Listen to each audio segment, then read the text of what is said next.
జీవితంలో ఎన్నో సమస్యలు ఎదురవుతూ ఉండొచ్చు.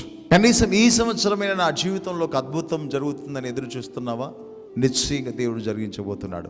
కారణం ఏంటి చూడండి, పరిశుద్ధ గ్రంథంలో నుండి దావీదు రాసిన కీర్తన గ్రంథము 39వ అధ్యాయము 12వ వచనం కనుక మనం చూడగలిగితే, యెహోవా నా ప్రార్థన ఆలకించుము, నా మొరకు చెవియొగ్గుము, నా కన్నీళ్లు చూసి మౌనంగా ఉండకము, నీ దృష్టికి నేను అతిథి వంటి వాడను అన్నాడు.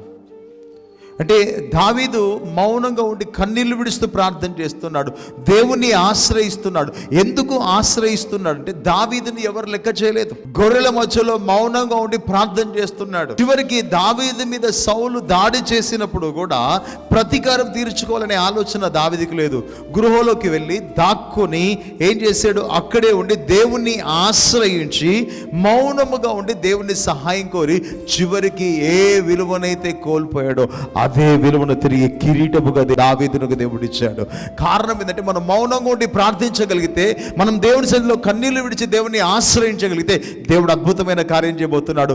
నిన్ను ఎవరు లెక్క చేయకపోయినా పర్లేదు, ఎవరు నీకు విలువీయలేకపోయినా పర్లేదు, శత్రువు నీ మీద దాడి చేసినా పర్లేదు, నీకంటూ ఒక విలువ ఉంది. ఆ విలువను కలగచేయవాడు దేవుడే.